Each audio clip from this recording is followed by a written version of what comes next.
Hey everyone, it's Inga.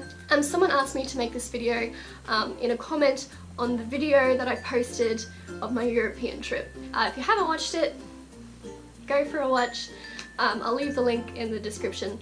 So in April I went on a Contiki trip with my cousin and we went to 9 countries in 19 days, so about 3 weeks.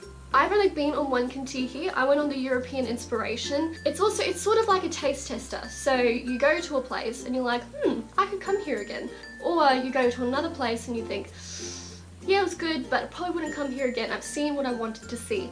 There's a few things that I wish I knew before I left because yes, I had some friends that had been on Contiki trips.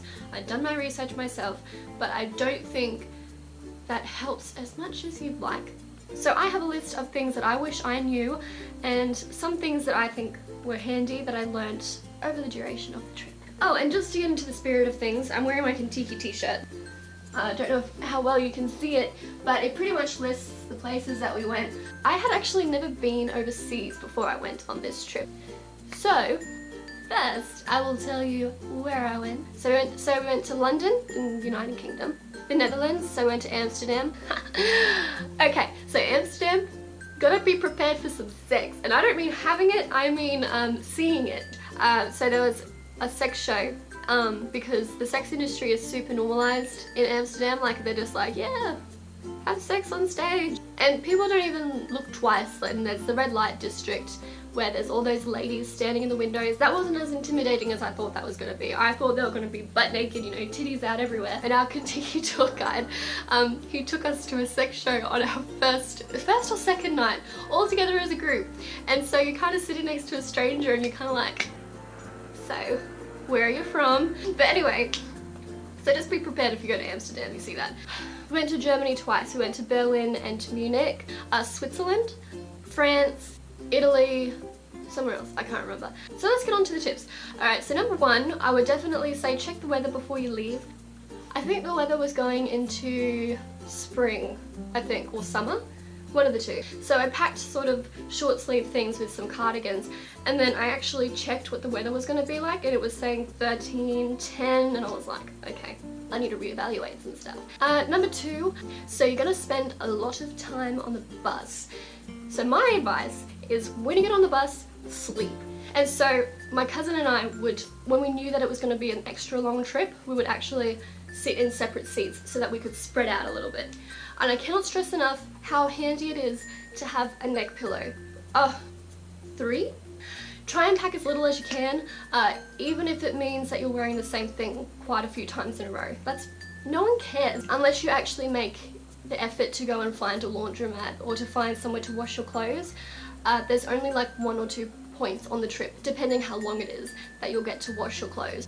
4. Now, I'm sure other people will have a different idea to me, but I actually took a backpack with me. So I had a suitcase, and it can only be, I think, 20 kilograms max for it to get onto the Contiki bus, so don't overpack. On the day trips, I just took a backpack like this, just so I could put like maps, a drink bottle, tissues, painkillers, stuff. But I just prefer backpacks because when it's on your side, it can sometimes weigh you down. Tip number 5. If you're going by yourself, don't be worried about people not accepting you into like cliques and groups or whatever.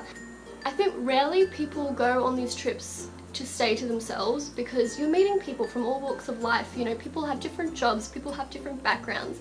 It's fun to find out who these people are that you're traveling with, why they're traveling.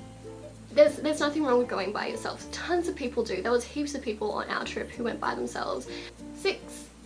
Don't feel pressured to do all of the optional activities. It's so easy to feel pressured because if everyone else is doing it, then you're kind of like, I want to be doing it. You don't have to. If you're not interested in something that's happening, don't. Another thing, don't feel pressured to go out. But if you're not really in the mood to go out, you know, you're tired because you've been traveling all day or because you've been walking around all day, then don't go out just because other people are saying, oh come on, we're only in this country once.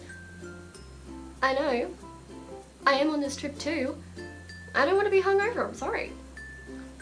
7.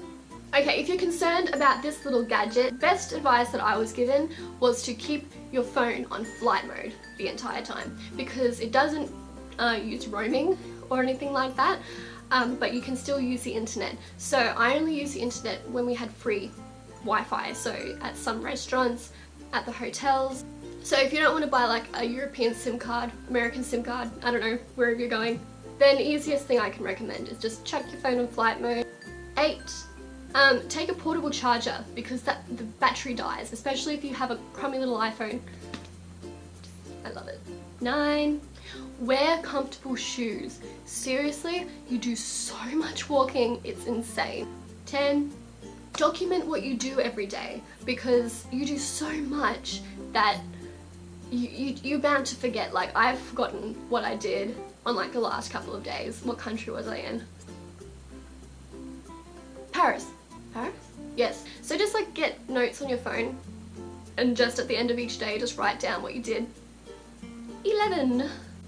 Pack cold and flu tablets, because when one person gets sick, the rest of the bus is screwed. Because the bus is like this, is a nesting ground for germs and bacteria. You're all in this little confined spot. Thank goodness I didn't get sick. So make sure you pack lots of tablets. Drugs, but not the bad illegal drugs, just the Panadol. 12. Listen to your tour manager. They are filled. I was amazed at how much information our tour manager Evan had retained. It baffled me, because I did ancient history at school. I did all that sort of junk. I don't remember any of it. It's actually quite interesting. If you really listen, if you don't fall asleep on the bus and you actually listen to what your tour manager has to say, then you kind of have a new respect and a new understanding of where it is that you're going. So I think you can have kind of a different perspective on it. Anyway, so that's probably all the tips I have for you. I hope it helps if you're going on a trip, but I definitely recommend Contiki because it is absolutely amazing. Everything is sort of organized for you, and you make so many amazing friends along the way. If you're looking or considering doing a Contiki, do it. 100%. You'll love it. If you want to know more, just comment and I'll answer. I'm hoping to do more Contiki trips in the future, so I should have some more videos to come. And I'm also going to Sydney this weekend, so you can look out for that fun little thing. Okay, thank you. Bye!